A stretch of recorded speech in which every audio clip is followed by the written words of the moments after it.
नमस्कार मित्रांनो, माझं नाव प्रशांत निकम आणि तुमचं सर्वांचं आपल्या चॅनलमध्ये स्वागत आहे.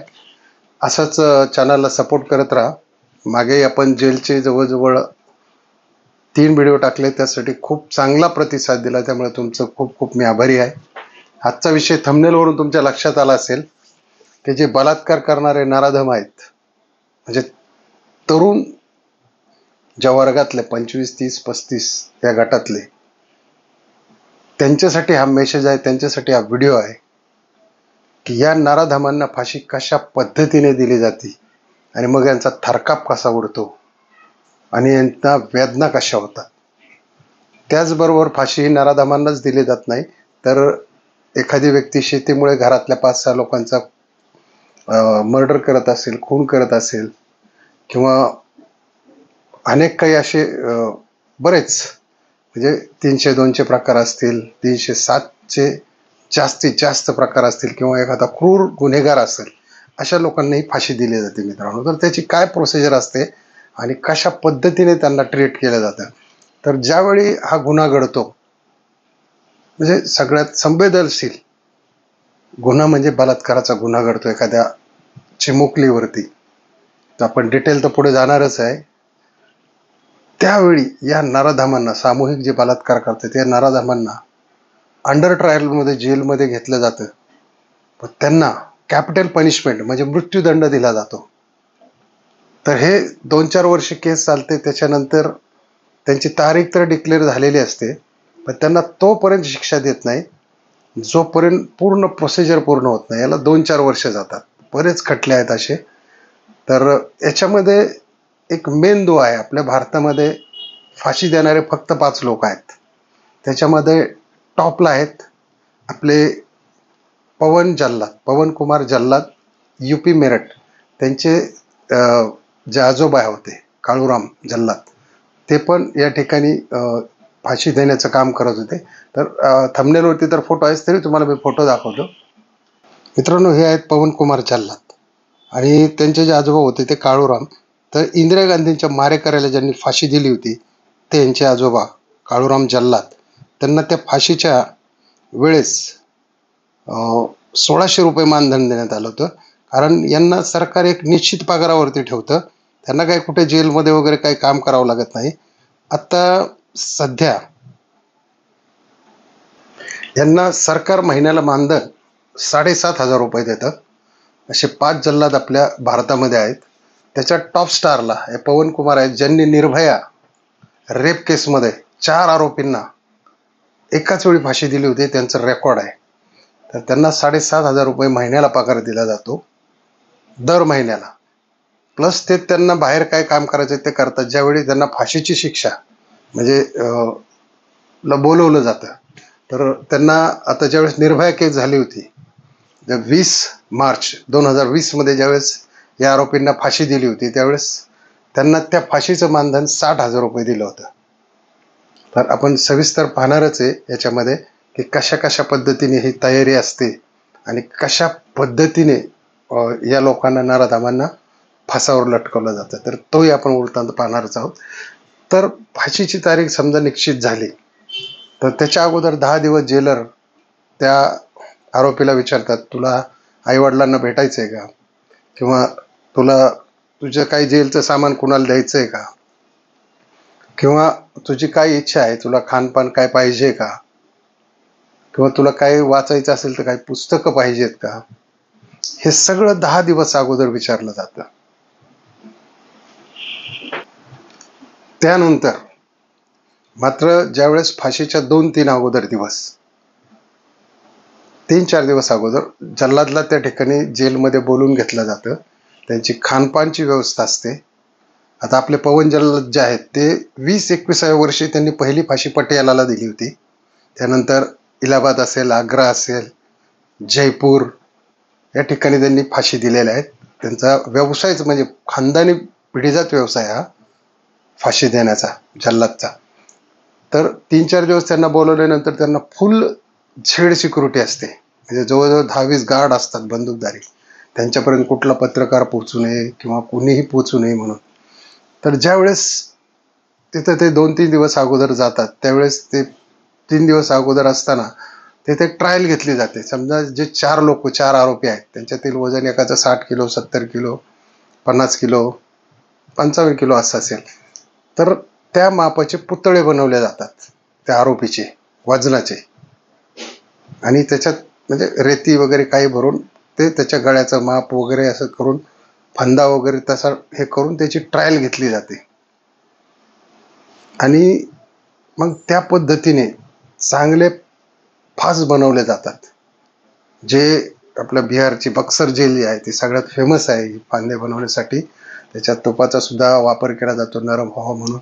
आणि दुसरी गोष्ट, आरोपीला त्याच्यापासून इजाही होऊ नये म्हणून फाशी दिल्यानंतर फक्त कानातून रक्त येतं. हेही मी त्या नराधमांना सांगू इच्छितो की तुम्ही लक्षात ठेवा काय काय होतं. जीभ डोळे बाहेर येत नाही, कारण तशा पद्धतीने ती नॉड बांधलेली असते या जल्लाद लोकांनी, ते त्यात एक्सपर्ट असतात.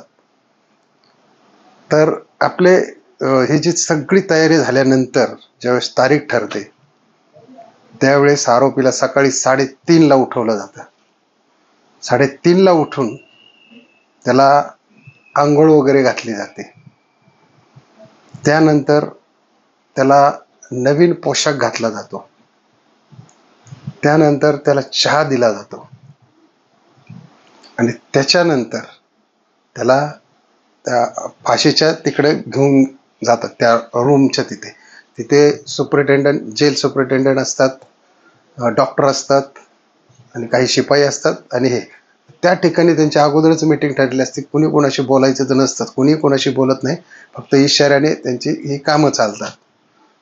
तर त्यांना ज्यावेळेस तिकडं आणलं जातं त्यावेळेस आता निर्भयाचे सुद्धा आरोपीचे होते, जे 4 आरोपी होते, तुम्हाला तेही दाखवतो मी. ह्या पहा, हेच ते 4 आरोपी आहेत, विनय, पवन, मुकेश आणि अक्षय. यांच्यातील एक जण अगोदरच जेलमध्ये संपला होता, म्हणजे मेला होता. आणि एक जण अल्पवयीन होता म्हणून त्याला 3 वर्ष शिक्षा झाली आणि सोडून दिलं. वास्तविक तर ते व्हायला नव्हतं पाहिजे, त्याला सुद्धा 3 वर्षांनी फाशीची शिक्षाच द्यायला पाहिजे होती. पण आपल्या जे काही सुप्रीम कोर्टाचे नियम आहेत त्यानुसार त्याला 3 वर्षानंतर, अल्पवयीन असल्यामुळं 3 वर्ष शिक्षा झाल्यानंतर सोडून दिल्या. तर हे जे 4 आरोपी आहेत त्या दिवशी सकाळी, म्हणजे बऱ्याच त्यांच्या काही मागण्या होत्या आतमध्ये, त्याच्या बॅरेक होतं त्यांना दिलेली जी रूम, त्याच्यात खूप त्यांच्या मागण्या होत्या. परंतु त्या 10 दिवसापूर्वीच त्यांना आधी विचारल्या होत्या, परंतु त्यांनी त्या दिवशी मागायला सुरुवात केल्यामुळे त्यांचं तिथे काही कोणी ऐकून घेतलं नाही. त्यांना ज्यावेळी तिकडं फाशी देण्याच्या ते आणण्यात आलं त्यावेळेस चौघही थरथर कापत होते. म्हणजे मरण यातना त्यांना जाणवत होते की मरण दिसलं होतं त्यांना. जसं मित्रांनो बघा, परमेश्वराने सर्वसामान्य माणसाला हे मरणाची तारीख कधीही दाखवली नाही जे चांगल्या मार्गाने जगतात त्यांना. परंतु ह्या नराधमांना यांची तारीख माहिती होती की 20 मार्च 2020. त्याच्यामुळे त्यांना तो दिवस उजाडला होता. त्या दिवशी त्यांना नुसता थरकाप सुटला होता आणि कापत होते असे थरथर थरथर थरथर. ज्यावेळेस त्यांना तिथं फासावरच्या तिथं लटकवण्यासाठी आणलं, पहिले पाय बांधतात, नंतर दोन्ही हात पाठीमागे बांधतात, त्याच्यानंतर काळा कपडा टाकला जातो की कुठेही तुमच्या गळ्याला असे निशाण येऊ नये म्हणून. आणि त्यानंतर दोर टाकला जातो, मागून आवळला जातो, त्यांच्या त्या टॅकने आवळला जातो. त्याच्यानंतर तिथं जेलर सुप्रिटेंडेंट असतात, हातात एक रुमाल असतो त्यांच्या असा, त्याने ज्यावेळेस असा खाली केला त्यावेळेस जल्लाद तिथला लिव्हर ओढतो. तर याच्यातले 2 जण एका याच्यावरती होते, फाशीच्या ह्याच्यावरती, आणि दुसरे 2 एका ह्याच्यावरती होते. तर असे त्यांचे 2 हे तयार केले होते खांब.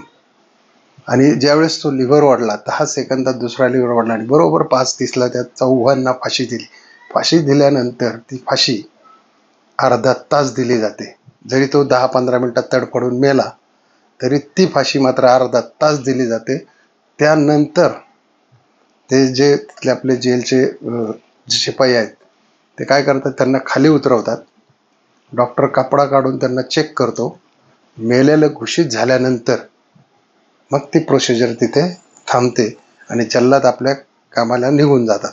म्हणजे मित्रांनो बघा, एवढी टेरर प्रोसिजर आहे तरी सुद्धा लोक ही चिमुरडीवर अल्पवयीन मुलीवर बलात्कार करतात.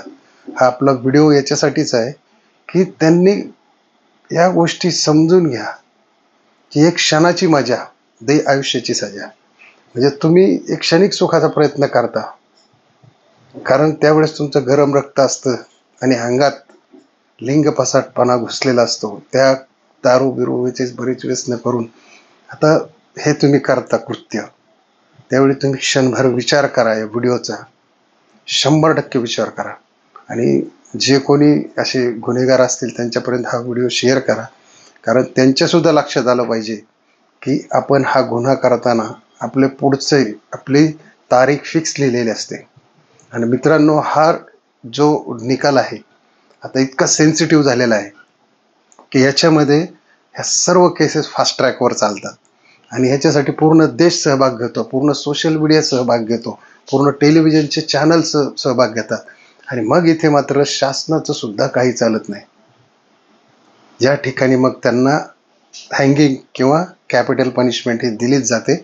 परंतु 2-4 वर्ष त्यांना तिथं काढायलाच लावतात त्रास, ते मृत्यूची वाट बघून. कारण तारीख फिक्स असते, त्यामुळे त्यांना ठरलेलंच असते त्यांचं मरण माहिती. एक दिवस मोजत राहतात. मग या मरणातनं जगण्यापेक्षा कुठल्याही अशा गोष्टीच्या फंदात पडू नका तुम्ही. कारण आपण असेच नवनवीन व्हिडिओ प्रत्येक हे जे नवीन जनरेशन आहे त्यांच्या हो जो मार्ग आहे निवडलेला व्यसनाधीन होऊन तो सुधारण्यासाठी आपण ही पूर्ण सिरियल या ठिकाणी घेणार आहे. बऱ्याच आणि पुढच्या व्हिडिओमध्ये आपण महिला कैदी ज्या आहेत त्यांना काय ट्रीटमेंट दिली जाते किंवा त्यांचं जेलमधलं जीवन कसं असतं, ह्या संपूर्ण गोष्टीवरती आपण चर्चा करणार आहे. ती सुद्धा पाहायला मित्रांनो विसरू नका. आणि आत्तापर्यंत ज्यांनी चॅनलला सबस्क्राईब केलं नसेल त्यांनी चॅनलला सबस्क्राईब करा, कारण आपण चांगली समाजसुधारक माहिती या ठिकाणी टाकणार आहेत. व्हिडिओ आवडला असेल तर नक्की सबस्क्राईब करा, लाईक करायला विसरू नका आणि शेअर पण करायला विसरू नका. जय हिंद, जय महाराष्ट्र.